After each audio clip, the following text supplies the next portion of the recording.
Kami dalam ibadah Soki, Bapak Ibu, memperbaiki bukan seperti ini contohnya. Memperbaiki di sini artinya meningkatkan lagi kualitas ibadah kita. Dari ibadah sebagai kewajiban, jadikan ibadah sebagai kebutuhan.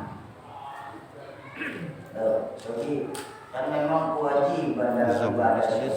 Bahkan dalam Al-Quran Allah saja mengingatkan, wa ma khalaqtul jinna wal insa illa liya'budun. Tidaklah kami ciptakan golongan jin dan manusia kecuali hanya untuk ibadah. Itu kan berarti kewajiban. Baik, Bapak Ibu, maaf saya mau berkata begini. Memang ibadah itu satu kewajiban, tapi untuk anak-anak kita. Ya. Kewajiban untuk anak-anak kita yang masih 11 tahun ke bawah itu wajib tuh. Tapi kalau untuk umur kita sekarang, ibadah masih kita jadikan sebagai kewajiban. Maaf, percayalah Pak, percayalah, dua perkara ini yang akan datang kepada kita ketika ibadah masih kita jadikan kewajiban. Apa itu Soki? Pertama, ketika ibadah masih jadi kewajiban, kita tidak akan menemukan esensi atau pelajaran dari ibadah yang kita lakukan. Ibadah kita cuma sebatas pengguguran kewajiban. Yang penting kan saya sholat. Yang penting kan saya sedekah. Yang penting kan saya baca Quran. Yang penting kan saya haji, biar balik ke Sukabangun dipanggil Pak Haji.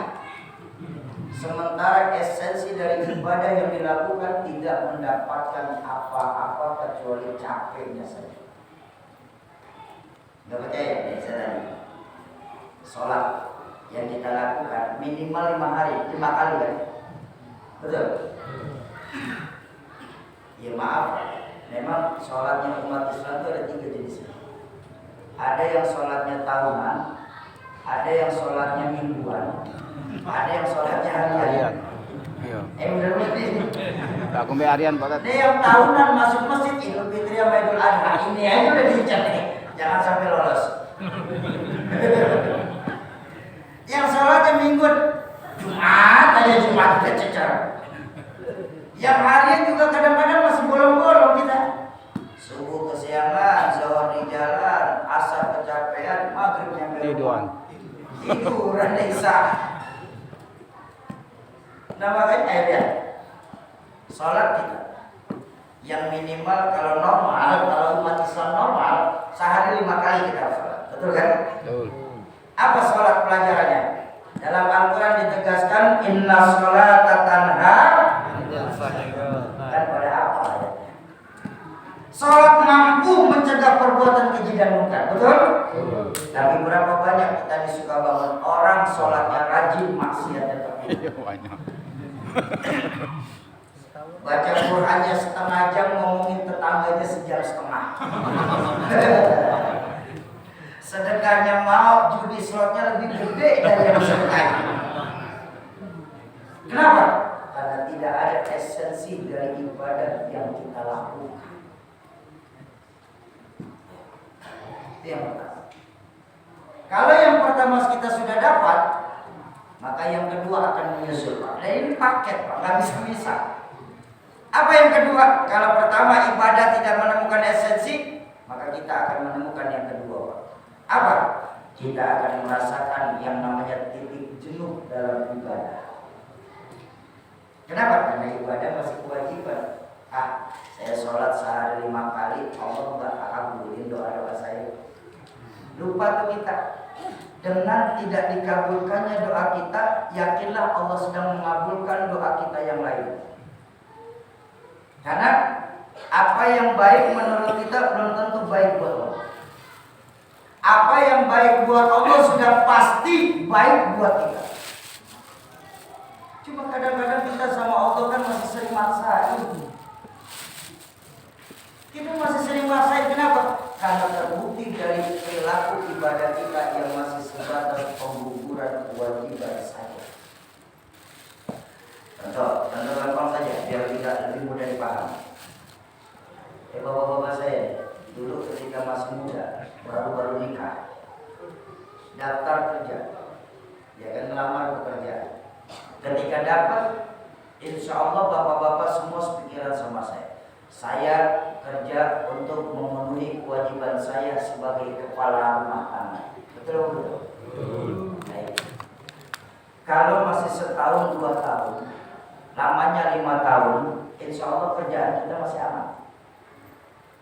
Tapi tengoklah saudara-saudara kita yang kerja sudah puluhan tahun di tempat yang sama dengan durasi yang itu saja. Berangkat jam 7, pulang ke rumah jam 5. Ketemu dia sampai kantor sama A, B, C, D. Kerjaannya pun nggak lebih dari A, B, C, D. Selama puluhan tahun, oh maaf, berapa banyak kita punya kawan yang memilih mengundurkan diri dari kerjaannya. Betul? Bu, ibu pun sebagai istri, kalau nyaris 24 jam selama 360 hari nggak ada healing sama suami, pasti berantem mulu sama suaminya. Pak, istri itu perlu healing, Pak. Ajak ke Indomaret. Itu kira banget istri Pak, beneran Pak. Beneran istri kita tuh Pak, nggak minta gede-gede Pak. Ajak ke Indomaret, itu kira bener kan? Ini kan kita enggak Pak, kita nggak pernah peduliin perasaan istri kita. Bener-bener ini bisa ngomong. Makanya berapa banyak rumah tangga pecah di tengah jalan, bukan akibat yang terbesar, tapi justru dari ketemunya titik jenuh dalam rumah tangga. Kenapa? Karena masih dijadikan sebagai kewajiban. Tapi tengok ketika ibadah kita jadikan kebutuhan. Kebutuhan itu anggaplah makan. Makan wajib apa butuh? Wajib apa butuh? Ada orang suka bangun yang bosan sama makan. Ya kan saya nanya. Ini maaf saya kasih tahu ya. Gerakan makan dari tahun 1 sampai sekarang itu aja. Gerakan makan kan cuma dari piring ke mulut. Betul kan? Sekarang bapak makan pisang dari piring ke mulut. Besok pagi makan nasi dari piring ke mulut. Besok lagi makan jengkol dari piring ke mulut.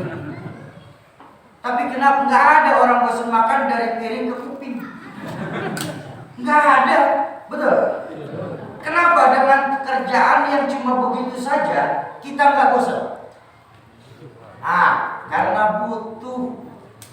Sama ibadah yang kita lakukan ini bukan untuk nyenangin Allah. Allah nggak butuh itu semua. Allah memerintahkan kita sholat. Saya tanya, Allah sholat apa tidak? Enggak. Allah memerintahkan kita puasa. Apa Allah puasa? Enggak. Allah memerintahkan kita pergi haji ke tanah suci. Apa Allah 7 tahun pergi ke tanah suci? Kagak. Ibadah yang kita lakukan bukan buat nyenengin Allah. Kenapa? Allah nggak butuh kita, Pak. Satu dunia sudah tidak ada yang sujud sama Allah. Allah nggak akan pensiun Pak di dunia. Benar-benar ini. Satu dunia sudah tidak ada yang sedekah di jalan Allah. Allah juga nggak akan bangkrut. Kenapa? Bukan Allah yang butuh kita, tapi kita yang perlu Allah. Allah tetaplah Allah. Di mana Allah Tuhan kita lam yalid wa lam yulad wa lam yakul lahu. Itulah Allah Tuhan kita. Bukan Allah yang perlu kita, kita yang perlu Allah. Ayo di peringatan Maulid pada malam hari ini, kembalikan lagi nilai-nilai keimanan kita kepada Allah. Sekali lagi saya ulang, dan saya nggak pernah bosan untuk mengulangi. Kalau kita sendiri, yang kedua Allah. Kalau kita berdua, yang ketiga Allah. Jangan pernah pisahkan Allah dalam kehidupan kita. Saya jadi ingat dulu ketika masih kecil, ada cerita masyhur. Ada 2 orang cewek dan laki lagi pacaran di bawah pohon. Asik masuk lewatan, melakukan perbuatan yang tidak kita semua. Begitu selesai, ceweknya minta tanggung jawab. Bang, kalau saya hamil nanti bagaimana Bang? Sudah jangan mikirin kayak gitu, kita serahkan saja sama yang di atas. Setan. Giliran dia begitu serahin sama yang di atas. Kebetulan di atas ada orang yang lagi. Gue gak ikut-ikut kata orang.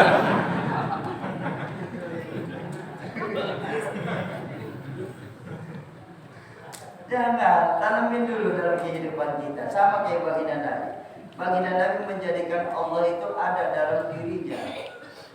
Ketika na'budu kita benar, nasta'in kita pasti lancar. Ayo, kita kembalikan lagi nilai-nilai keimanan kita kepada Allah Subhanahu wa ta'ala. Bapak Ibu jamaah ma'asyiral muslimin dan muslimat, para calon penghuni surganya Allah yang dicintai Allah Subhanahu wa ta'ala. Mengembalikan nilai-nilai keimanan kepada Allah itu akhlak Nabi. Yang kedua, akhlak Nabi itu apa? Akhlak kepada Allah, akhlak kepada sesama manusia. Makanya jumhur ulama masyhur akhlak Nabi yang paling hebat kepada sesama manusia itu 3. Silman qata'a, wa'a iman harama, wa'fu amman zalam. Silman qata'a, jalin silaturahmi kepada orang yang memutuskan silaturahmi kepada. Subhanallah. Ini gampang apa susah? Nah, susah. Lah kadang-kadang kita gambaran aja sama tetangga nggak mau nabur. Betul kan? Ayo maaf Pak, maaf. Kalau bukan karena panitia Masjid Al Ihsan ngadain acara sekarang nih Pak, belum tentu Bapak bisa duduk sebelah Bapak semacam malam ini. Benar. Bahkan saking hebatnya sampai Panglima Besar Jenderal Sudirman mengajarkan apa? Kita Islam kalau mau menang harus kuat. Kita kalau mau kuat harus besar. Kita bisa besar kalau kita bersatu. Tapi nggak mungkin kita bisa bersatu tanpa ada jalinan silaturahmi di antara kita. Sampai baginda Nabi sendiri mengajarkan al-muslim akhul muslim. Muslim satu dengan muslim lain adalah bersaudara. Dari mana kita bersaudara Saki? Di dalam masjid kita sudah diajarkan bahwa kita memang bersaudara. Kenapa? Karena di dalam masjid kita diikat dengan akidah. Coba lihat orang di dalam masjid. Kita mengarah ke arah yang sama, menyembah Allah Tuhan yang sama, mengikuti manasik Nabi yang sama, melakukan gerakan yang sama, sampai bacaannya pun sama. Sebagai muslim. Jadi dari manapun kita berasal, dimanapun kita sekarang berada, selama akidahnya sama, itulah saudara kita. Ayo jalin silaturahmi lagi Pak. Sekarang ini angka silaturahmi suka atau tidak suka sudah mulai langka dan mahal adanya. Langka dan mahal adanya. Subhanallah. Ayo kita hidupkan kembali akhlak Nabi kepada sesama manusia. Memperbaiki silaturahmi. Lalu yang kedua, akhlak Nabi itu wa'a timan harma. Beri kepada orang yang berlaku pelit kepada Allah. Nabi dan luar biasa. Nah kan yang enak orang pelit kita pelitin aja. Kita lihat akhlak Nabi itu. Orang pelit dikasih Pak. Allah, persis orang suka bangun.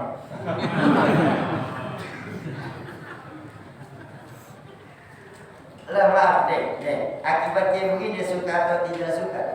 Ya. Kita belakangan ini lebih percaya angkanya matematik daripada angkanya Allah. Kita berlaku bakhil sama diri kita. Kita lebih percaya angka matematika daripada angka Allah. Padahal angka matematika itu sifatnya mutlak. 1 tambah 1 2, 1 kurang 1 0. Itu angka matematika. Betul? Tapi kalau angka Allah, subhanallah, angka Allah ini ajaib Pak. Rumusnya juga cuma 2 angka Allah. Cuma sayang kita nggak yakin sama angka Allah. Rumus Allah itu cuma pengurangan dan pembagian. Matematika 4, penambahan, pengurangan, pembagian dan pengalihan. Betul? Angka Allah cuma 2, pengurangan dan pembagian. Sebab Allah tidak memberikan kita rumus penambahan apalagi pengalihan. Allah Maha pasti. Betul kan? Contoh orang tahu 1 kurang 1 10. Terus ngaco caranya nah ada 1 kurang 1 10. Kamu kalau SD gak lulus ya Soki ya? Kata siapa saya gak lulus? Saya ini S3, SD, SMP, SMA. Ada S3. Dari mana bisa 10 Soki? Kamu nih yang gak aja ceramah di arisan ini. Ini angka Allah, Pak. Allah sendiri yang berjanji dalam Al-Quran, man ja'a bil hasanah falahu asyru amsalih. Siapa yang berbuat satu kebaikan, Allah akan balas dengan 10. Sayang kita nggak yakin. Malah ada teman saya ngomong, ternyata Tuhan pelit ya. Saya bilang, tak dulu Bang, dulu. Kau berani banget bilang Allah itu pelit. Ya itu cuma dibalas 10. Katanya Allah Maha Kaya, kok cuma dibalas 10? Oh, soal ayat ini. Saya bilang, Bang, Allah itu Maha mengetahui, Allah itu Maha memberi apa yang kita butuhkan, bukan yang kita minta. Ini keimanan paling dasar, 1 berbalas 10. Nih, kalau enggak langsung dah pakai teori. Saya tanya, boleh saya tanya? Pakai praktek dah langsung. Boleh saya tanya? Boleh. Pak, ketika hari Jumat orang laki-laki di sini pada sholat Jumat kan? Sholat Jumat atau tidak? Sholat, yang sholat. Iya, benar. Sholat yang sholat. Yang kagak mau tidur. Sholat lagi. Masuk kita ke masjid. Biasanya kalau di Jakarta, ini di Jakarta ya, sebelum khotib naik ke mimbar ada kotak infak lewat. Sama di sini. Anggaplah alhamdulillah kalau sama. Baik. Ketika kotak infak datang menghampiri kita, kita sadar di kantong baju kita ini ada duit 100, 50, 20, 10, 5.000, 2.000. Berapa yang dimasukin ke kotak? Nah, udah segitu aja. Lama-lama kan? Udah sedekahnya cuma hari Jumat 2.000. Doanya pengen masuk surga. Surga mana 2.000? Lecehan sama surga. Nah boleh, surga udah naik harganya. 1 kurang 1 10. Umi, Umar, Mi. Nek maulid sampai jam 12 loh, Mi. Pulang bareng, pulang Mi.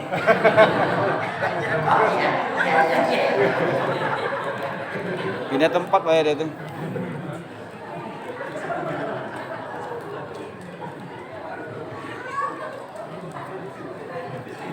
Oh ya, kau pindah dulu kaca aja.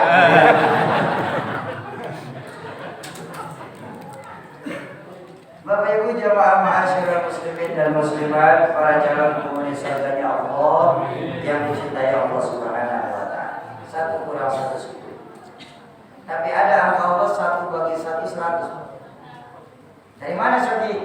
Dari janjinya baginda Rasul dalam hadis, orang yang sekali melakukan perbuatan baik, Allah akan balas dengan nikmatan maut 100 kali lipat. Makanya dalam riwayat lain pun ditegaskan, kata baginda Nabi dalam hadis, sungguh orang yang mengeluarkan harta di jalan Allah ini tidak akan pernah berkurang hartanya. Yang terjadi bahkan baliyasdad akan bertambah dan bertambah. Masih kurang Sofi 100. Allah ini kan Maha Kaya. Kalau masih kurang tenang. Ada janji Allah itu dalam surah lain 1 kurang 1 700. Dari mana Sofi? Matalul ladzina yunfiquna amwalahum fi sabilillah kamathali habbatin ambatat sab'a sanabil fi kulli sumbulatin mi'atu habbah. Orang yang mengeluarkan harta di jalan Allah laksana diberikan 1 butir biji. Yang ketika biji itu ditanam, pasti Allah jadikan menjadi 7 cabang baru dari biji tersebut. Yang nanti di tiap cabangnya Allah akan ganti dengan 100 butir biji baru lagi. Makanya dalam akhir ayat ditegaskan sama Allah apa? Wallahu yudha'ifu liman yasha. Allah akan menambahkan siapa saja yang dikehendaki. Kenapa kita masih ragu untuk mengeluarkan harta di jalan Allah. Harta yang kita keluarkan di jalan Allah itu nanti yang akan merangin alam kubur kita. Ibu bapak nitip duit di Masjid Al-Ihsan, sedekah, ya kan nitip itu, hakikatnya kan nitip, betul. 1 juta, tuh bagus. Kenapa bagus? Nanti saat ibu bapak meninggal dunia, masuk ke dalam kubur, kuburan bapak ibu pakai lampu neon. Nah, 1 juta terang kuburan, Pak. Oke, 1 juta nggak boleh, 100 bawah sakit, nggak apa-apa, lampu templok. Semprong, jalan dikit. Oke, 10.000 boleh, lilin. Tapi gue yang hati-hati, jangan pedangin. Oke, 2.000 pentol korek, Pak.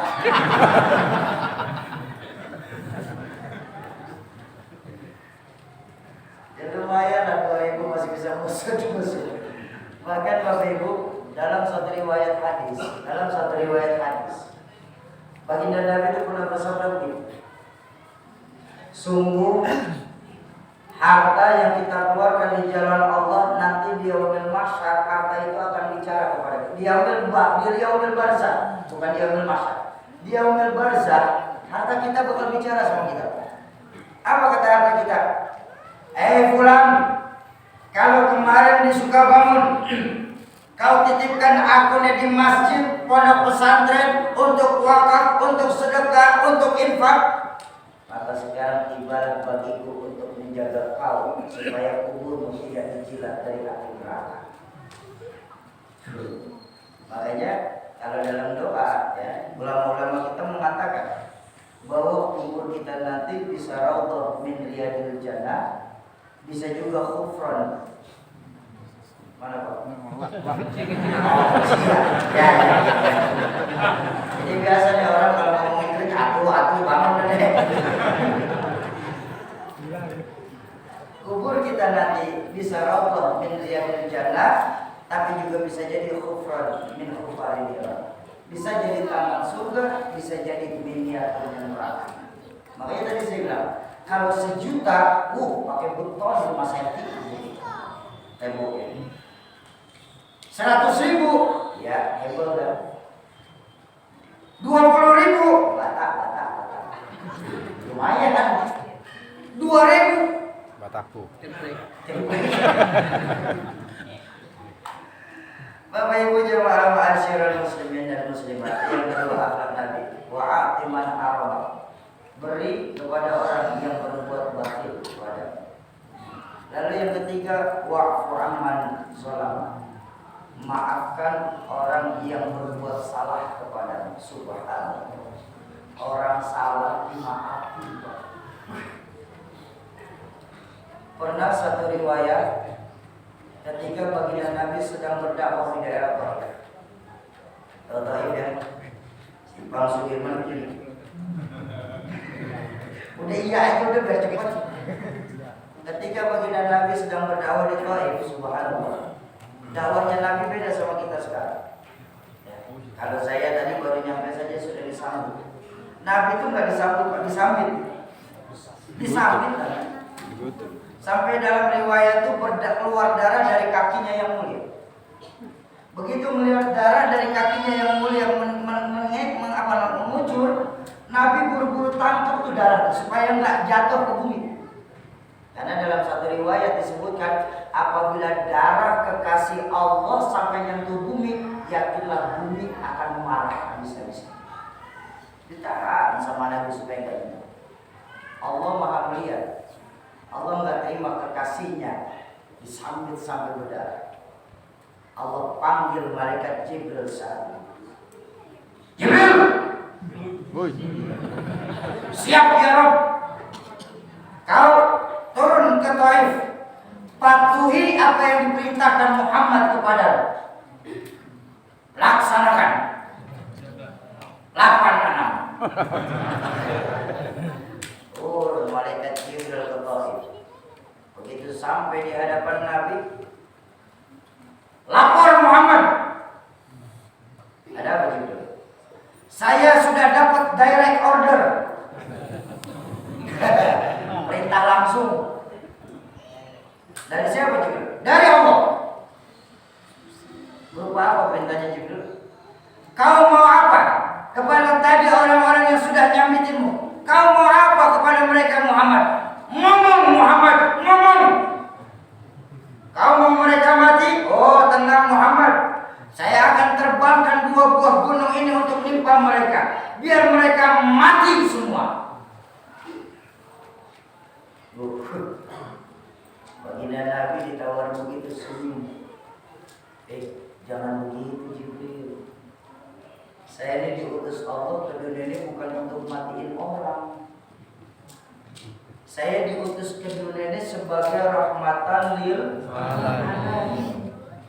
Kalau baru disambitin, saya orang langsung ditibanin gunung, selesai cerita Islam Jibril. Tapi mereka sudah nyakitimu ya Muhammad, biarin, mereka nggak tahu. Biarin mereka. Mereka kafir Muhammad. Ya kalau mereka masih kafir, nanti saya tunggu anaknya. Anaknya kali mau masuk Islam, saya tunggu anaknya. Kalau anaknya kafir juga Muhammad, cucu saya tunggu. Allahumma sholli ala sayyidina Muhammad. Dia dakwahnya disakitin loh.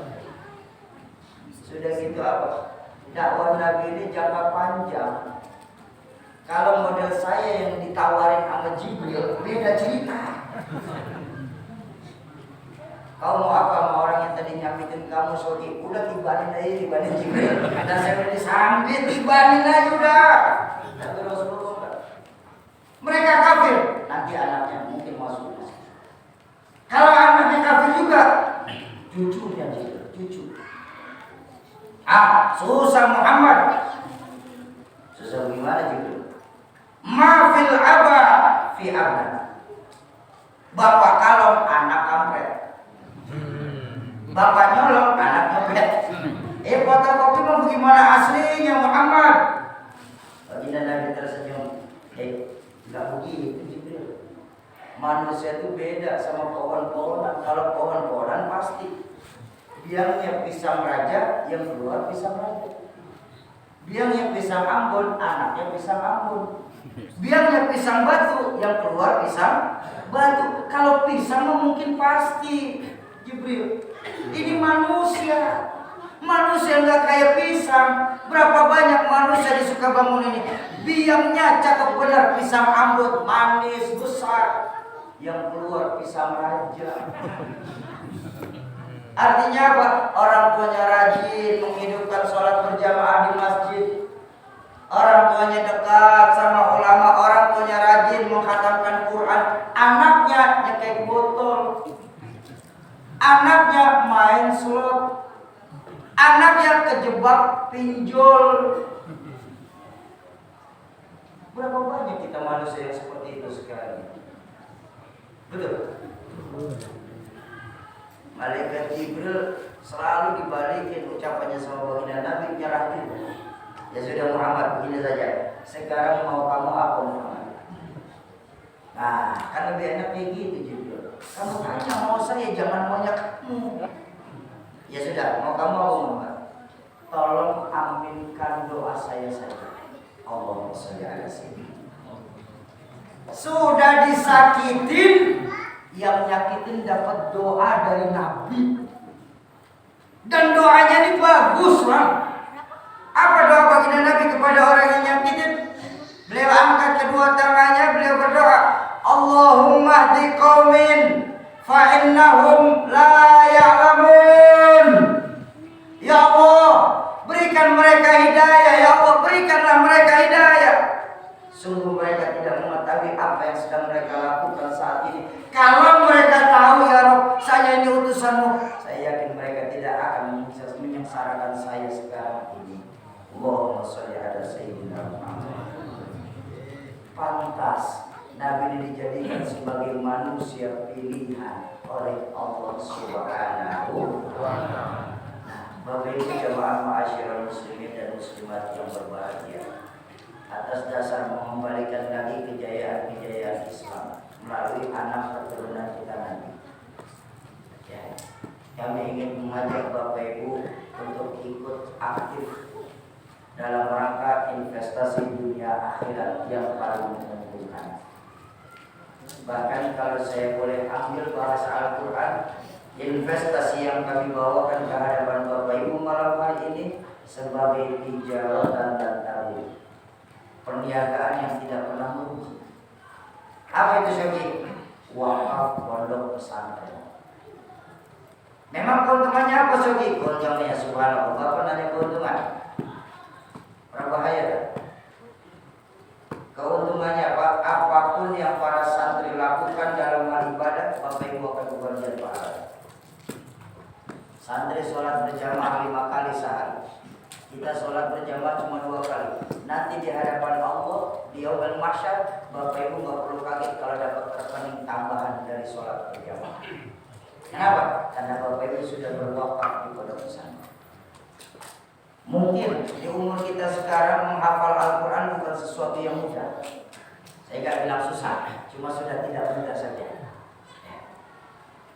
Tapi ketika Al-Quran para santri selesai menghafalkan Al-Qurannya, subhanallah, Bapak Ibu jangan kaget kalau nanti di dalam kubur Bapak Ibu akan didatangi 2 orang malaikat membawakan mahkota dari cahaya yang terang. Kok gitu? Karena Bapak Ibu sudah menjadi keluarga Allah. Siapa keluarga Allah? Mereka yang mampu menghafal dan menjaga hafalan Al-Qurannya. Memang bisa seperti itu Syekh. Kamu kok jual keajaiban aja sih Syekh? Mana ada ibadah kayak gitu? Ibadah itu wa may ya'mal mithqala dzarratin khairan yara wa may ya'mal mithqala dzarratin syarran yara. Orang yang melakukan perbuatan baik walaupun cuma sebesar biji jarak akan dibalas. Pun orang yang melakukan jahat. Jadi bukan soal gitu, kata siapa Pak? Ini Nabi yang mengajarkan. Dalam hadis Nabi mengajarkan, sungguh orang yang melakukan perbuatan sungguh orang yang membantu orang lain dalam melakukan perbuatan baik, pahalanya sama seperti orang yang melakukan kebaikan itu sendiri. Bahkan dalam riwayat lain disebutkan wa ajmal, bahkan lebih baik dari orang yang melakukan itu sendiri. Oh gitu ya Syekh. Iya. Ini janji Nabi dan Nabi juga maha menepati janji. Nabi menepati janji juga. Ya sudah Syekh. Insya Allah kami jamaah Al-Ihsan mau ikut berwakaf. Insya Allah. Cuma jujur Syekh, kami ini masih agak-agak rancu Syekh. Udahlah, gak usah pakai istilah-istilah wakaf lah Syekh. Bilang saja sedekah. Oh kan ujung-ujungnya sama. Lagi kan gak ada bedanya antara wakaf dan sedekah. Betul apa betul? Betul apa betul? Betul. Salah. Nah, karena sangat berbeda ya. Bapak Ibu bersedekah dititipkan di Masjid Al-Ihsan 10 juta rupiah. Oleh pengurus masjid diberikan tambahan AC, diberikan kalava diganti hambal. Mungkin diberikan marmer-marmer lain. Pahalanya sama. Apapun ibadah yang dilakukan jamaah di Al-Ihsan, Bapak Ibu bagian pahala. Ada yang sholat berjamaah kebagian, ada yang zikir kebagian, ada yang baca Al-Quran kebagian. Sama persis. Tapi bicara ekonomi, sisi ekonomi, pahala sedekah ini hanya jalan ketika barang yang disedekahkan masih tertempel atau terpakai. Kalau sudah tidak ada lagi, mungkin karena rusak atau sudah lapuk dimakan usia, pahalanya berhenti sampai situ. Makanya maaf, dulu ketika Bapak Ibu masih remaja atau bahkan masih kecil, pernah melihat nggak orang bangun yang masih surau? Ada pengurus surau lagi ngumpulin paku bengkok. Pernah lihat nggak? Kalau saya kejadian di saya punya kakek. Saya punya kakek pengurus surau. Ketika ada rezeki, beliau renovasi total.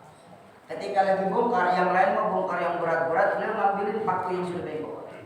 Dikumpulin, diketok lagi tuh 3 lurus. Pikiran saya itu karena saya masih kecil, untuk menghemat anggaran. Itu pikiran saya. Saya samperin saya punya kakek.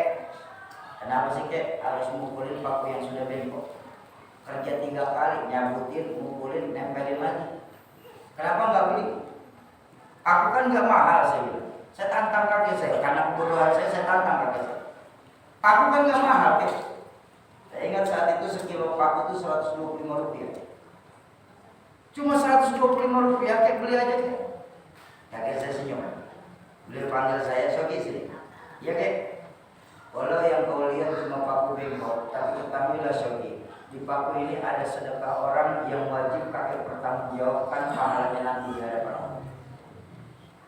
Kakek tidak mau gara-gara paku bengkok kakek dapat pertanyaan tambahan di yaumil mahsyar. Lebih baik kakek berpayah-payah di dunia daripada nanti capek kakek di akhirat. Makanya maaf, orang tua kita, guru kita dulu ketika ngurus surau itu lebih bijaksana. Ketika sedang melakukan renovasi, selama barangnya masih bisa dipakai, biasanya akan dipakai ulang. Walaupun cuma sebutir batu bata. Makanya kalau Bapak Ibu ingat, kalau masjid temboknya ini belum rapi seperti ini, biasanya ada tanda-tanda. Ada tanda bundar, ada tanda X, ada tanda kotak, ada tanda huruf. Itu sebagai bukti orang yang pernah nitipin sedekah di situ. Oh, Pak Haji Fulan nitip 2 meter di sini, tandain 2 meter tuh Fulan. Oh, Pak Haji Ano nitip buat lantai 1, biasanya tuh di bawah ditulisin wakaf namanya sedekah atas nama Fulan bin Fulan. Jadi ketika melakukan renovasi ada tandanya tuh, walaupun cuma 1 biji batu bata akan dipakai ulang. Kalau yang sudah tidak dipakai nggak langsung dibuang, Pak.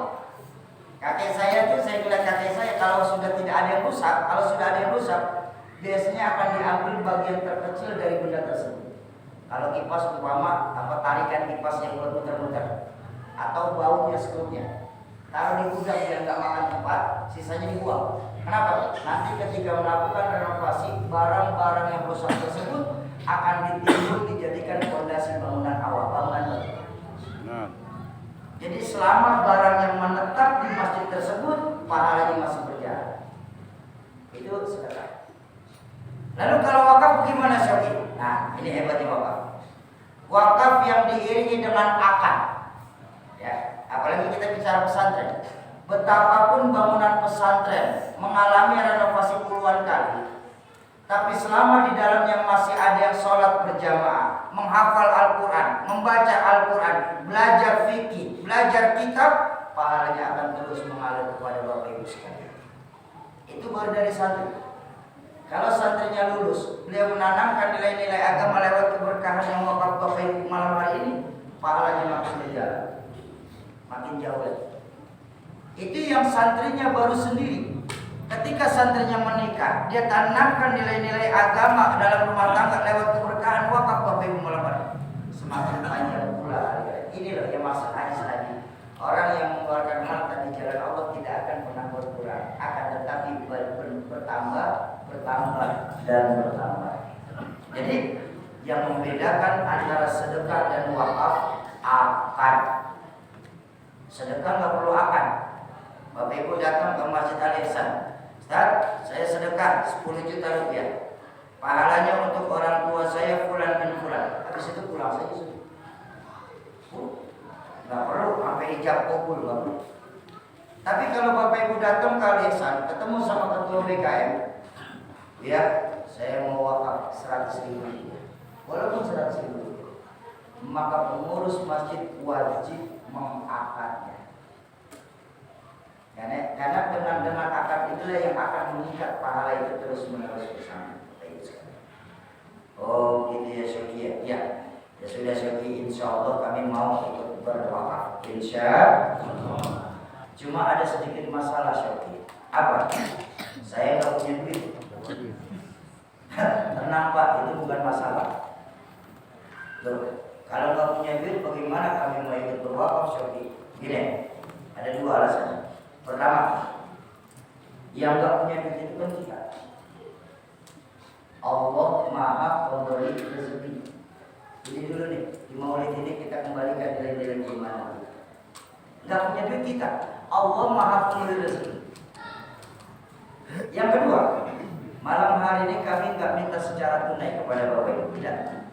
Justru malam hari ini, di malam kelahirannya baginda, di bulan kelahirannya baginda Nabi ini, kami ingin mengajak Bapak Ibu membuktikan sendiri kebenarannya hadis baginda Rasul. Karena baginda sendiri yang menjanjikan innamal a'malu binniyat wa innamal likulli imri'in ma nawa. Segala sesuatu berasal dari niat dan Allah pasti akan memberikan apa yang sudah kita niatkan. Oh gitu ya Soki, ya sudah Soki, itu kami mau. Caranya gimana Soki? Caranya mudah. Nanti ketika abang saya Ustaz Gontar menyampaikan pemaparan tentang wakaf, kami ini mengajak Bapak Ibu untuk berani berterang-terangan. Tuh Soki, memangnya nggak khawatir ya Soki? Tidak Bapak Ibu. Sebab yang kami jalankan sekarang pun diajarkan oleh guru kami, dibolehkan dalam Al-Quran. Karena dalam Al-Quran Allah sendiri yang berfirman, alladzina yunfiquna amwalahum bil-laili wan-nahar sirran wa 'alaniyatan falahum ajruhum 'inda rabbihim wala khaufun 'alaihim wala hum yahzanun. Orang yang mengeluarkan hartanya baik malam hari maupun siang hari, baik secara sembunyi-sembunyi maupun terang-terangan, mereka tetap mendapatkan pahala di sisi Allah. Sehingga seharusnya orang yang melakukan itu semua tidak perlu memiliki keraguan dan juga tidak boleh bersedih hati. Ini janji Allah. Jadi guru kami mengajarkan metode sedekah, infak dan wakaf ada dua. Ada yang sembunyi-sembunyi, ada yang terang-terangan. Sembunyi-sembunyi bagus, tapi maaf, kita nggak akan pernah bisa membangkitkan semangat dalam beragama. Kenapa? Karena orang sembunyi-sembunyi biasanya untuk membedakan dirinya sendiri. Jangan jauh. Tapi dengan berterang-terangan, tanpa Bapak Ibu sadari, Bapak Ibu sudah membangkitkan semangat agama di masjid ini. Tanpa disadari, ketika kita melihat itu Pak Fulan itu secara ekonomi di bawah saya, tapi berani itu ikut wakaf. Masa sih saya yang ekonominya di atas mereka saya nggak berani? Timbul ya. Fastabiqul khairat, berlomba-lomba dalam kebaikan, pahalanya jauh lebih luar biasa daripada kita sedekah berwakaf secara sembunyi-sembunyi. Walaupun nanti di akhir acara kami juga tetap bagi Bapak Ibu yang mau sembunyi-sembunyi yang mau. Nah, setelah abang saya menyampaikan pemaparan, tentu yang namanya wakaf akan ada angka-angka yang disebut. Cuma saya pesan, mumpung malam hari ini kami datang mengajak Bapak Ibu untuk berniat komitmen saja.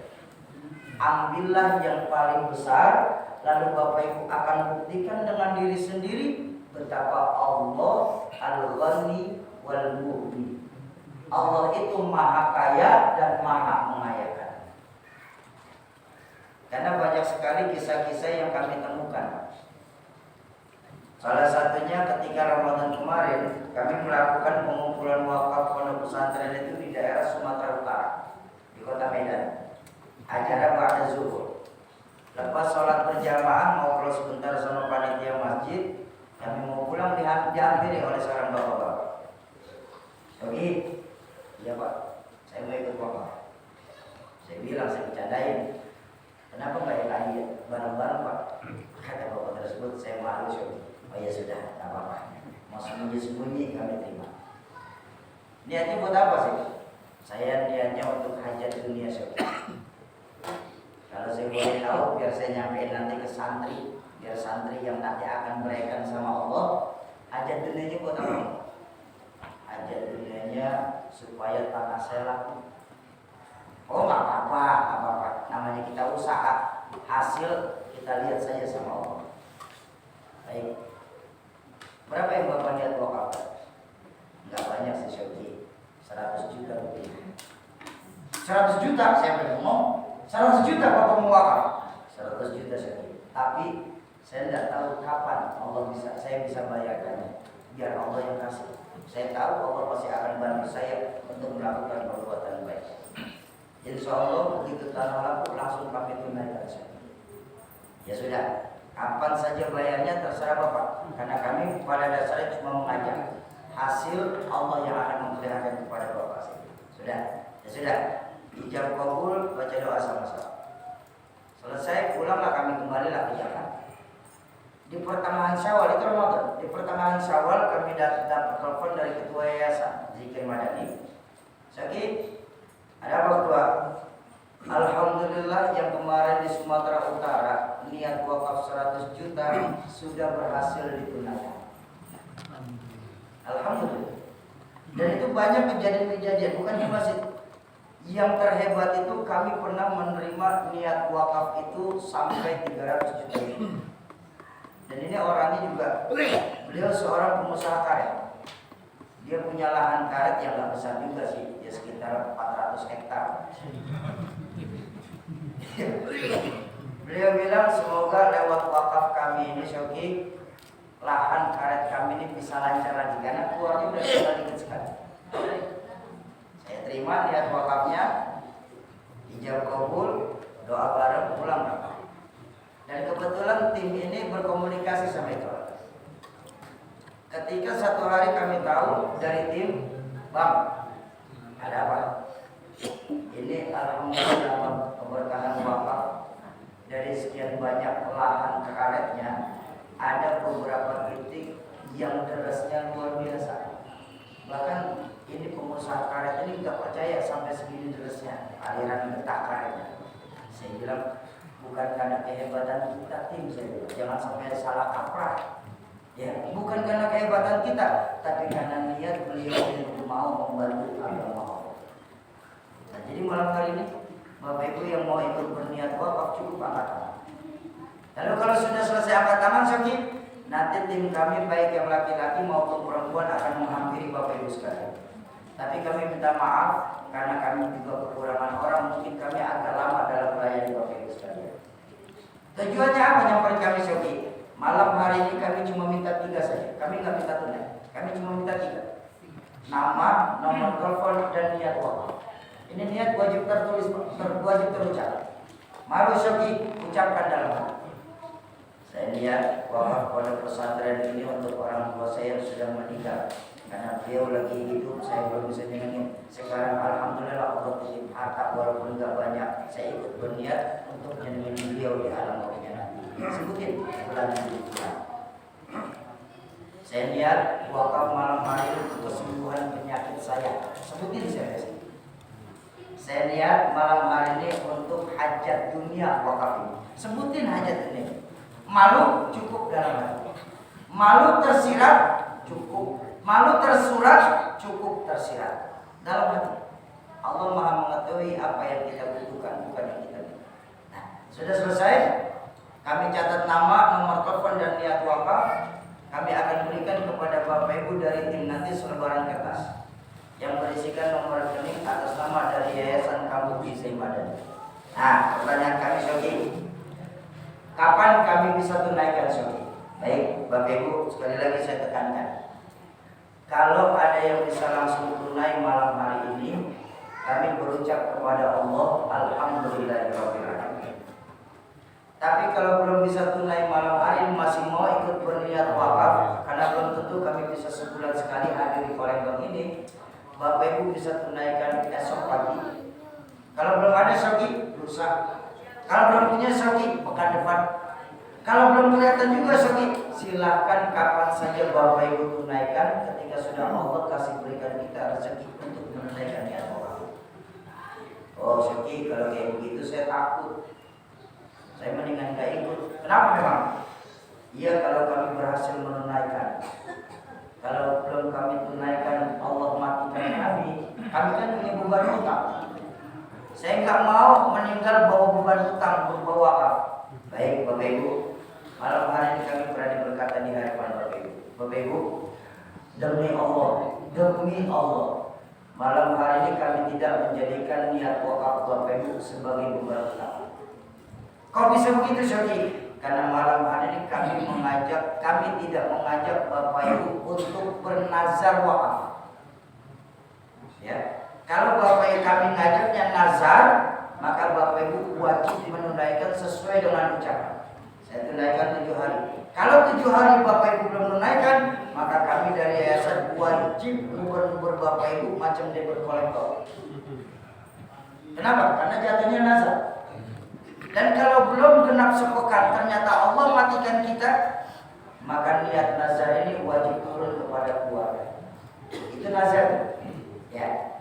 Lalu malam hari ini Syekh, malam hari ini kami juga ingin mengajak Bapak Ibu untuk berazam. Karena ternyata Bapak Ibu, saya bilang tadi, program ini merupakan perpanjangan program dari komunitas Riau Indonesia Mengaji. Berkat perjalanan dengan komunitas Riau Indonesia Mengaji, kami masuk ke pelosok-pelosok Indonesia dan kami temukan beberapa titik di Pontianak, di Kalimantan Barat, tepatnya di daerah Desa Manis Mata. Di sana ada seorang anak kecil yang mempunyai kemampuan luar biasa. Usianya belum genap 12 tahun, tapi sudah mampu menghafal 20 juz. Cuma sayangnya penghafalan Al-Quran ini tidak bersanad. Padahal dalam Islam yang namanya ilmu wajib bersanad sampai bertemu di baginda Rasulullah SAW. Dan ini yang bisa kita sebut bahwa Al-Quran itu memang mukjizat. Artinya tanpa guru pun kita bisa menghafal. Tapi ingat, yang terpenting dalam Islam bukan cuma menghafal, tapi bersanad. Nah makanya banyak anak-anak kita yang mereka mempunyai otak-otak yang cemerlang untuk agama, tapi tidak mempunyai peluang untuk belajar. Maka malam hari ini kami mengatur hati Bapak Ibu yang paling dalam. Ayo bantu adik-adik kami dari daerah-daerah untuk bisa menikmati indahnya pondok pesantren Yayasan Kampung Zikir Madani. Nah, sebagai pemberitahuan, alhamdulillah di bulan sekarang bulan Oktober ya. Di bulan Juli itu sudah ada 2 orang santri dari Papua dikirim ke pondok pesantren Zikir Madani. Dan mulai dari pemberangkatan, biaya pengajaran dan belajar di pesantren, sampai nanti kalau sudah selesai pengiriman beliau balik ke kampung halamannya, itu semua mutlak dari dana umat Islam. Alhamdulillah. Jadi ayo Bapak Ibu, jadikan diri kita malam hari ini sebagai bagian dari wakaf nasional dalam rangka pembangunan pondok pesantren Yayasan Kampung Zikir Madani. Dan insya Allah saya berani berkata bahwa pesantren ini masih baru satu-satunya. Kenapa? Karena untuk bisa masuk ke pesantren ini kami tidak membuka pendaftaran, tapi ada kriteria-kriteria. Yang jelas kriteria utama itu paling tidak harus hafal 2 juz dengan baik secara bacaan maupun secara tajwid. Hafalan 2 juz itu minimal. Kalau ada orang-orang di Sukabumi ini, anak-anak kita yang mereka hafal 2 juz secara lancar, baik melalui proses ngajinya sampai makhrajul huruf sampai tajwid tepat, jangan ragu-ragu, sambangi kami, panggil kami ke sini, dengan senang hati kami akan sampai. Ya. Diutamakan lagi khusus untuk yatim dan duafa. Minimal dia punya 2 juz. Kenapa? Karena dalam 2 juz ini kami nggak langsung ajarin beliau di pesantren, tapi kami sterilkan di pondok pesantren Tahfizul Qurannya Profesor Dr. Mustafa Umar. Di sana akan dididik selama 8 bulan untuk menyelesaikan hafalan 30 juz. Terus juga ada untuk berkhidmah kepada pesantren 2 bulan. Baru setelah itu beliau baru kami sekolahkan di pesantren Zikir Madani. Jadi enggak serta-merta bisa langsung masuk begitu saja, Pak. Syarat pertama harus hafal 30 juz dulu, baru kesananya kita enak. Kita akan masukin dengan tafsir, kita akan masukin dengan hadis, kita akan masukin dengan ilmu-ilmu alat yang lainnya. Jadi ketika lulus dari pesantren, para santri pun tidak bingung saya mau kemana lagi. Bagi yang senang berusaha, saya harus juga jelaskan, dana wakaf ini kami pecah menjadi 3. 50, 30, dan 20. 50% kami jadikan sebagai dana abadi umat. Yang tujuannya kami akan bangun perkebunan, ya karena memang di Kampar yang lagi ramai perkebunan sawit. Kami sudah memiliki lahan kurang lebih 12 hektar. Alhamdulillah, itu juga dari dana umat lewat wakaf Al-Quran. Santri yang senang entrepreneur, kami akan didik melalui perkebunan sawit. Jadi ketika lepas dari pesantren, santri ini nggak bingung, Pak, saya mau ngapain. Santri nggak harus jadi ulama, santri nggak harus jadi kiai. Santri pun gak harus jadi guru tahlil. Santri harus mampu membawa manfaat bagi masyarakat sekitarnya. Ayo Bapak Ibu, jadikan diri kita malam hari ini sebagaimana apa yang diperintahkan Al-Quran dalam surah Muhammad, in tansurullaha yansurkum. Kalau kita tolong agama Allah, maka yakinlah Allah pasti akan menolong kita. Ketika Allah yang sudah menolong kita, jangankan urusan di Sukabangun, sampai di yaumul mahsyar pun kita tetap memerlukan pertolongan Allah Subhanahu wa taala. Bagaimana proses nanti disampaikan oleh abang saya Ustaz bentar, saya izin istirahat, tapi tolong mohon maaf, tolong jangan bubar dulu. Kenapa? Karena insya Allah pengajian kita sampai jam 4 kurang 10 menit. Karena ada dua hal. Pertama, program kita adalah program wakaf, maka nanti di akhir sesi kita akan melakukan akad wakaf secara jamaah. Yang kedua, tolong jangan biasakan bubar acara sebelum ditutup sama doa. Kok begitu? Karena biasanya keberkahan itu adanya di akhir. Ya, kalau Bapak Ibu duduk apa bubar sebelum ditutup pakai doa, sama aja Bapak Ibu pakaian cakep bener tapi tidak pakai celana.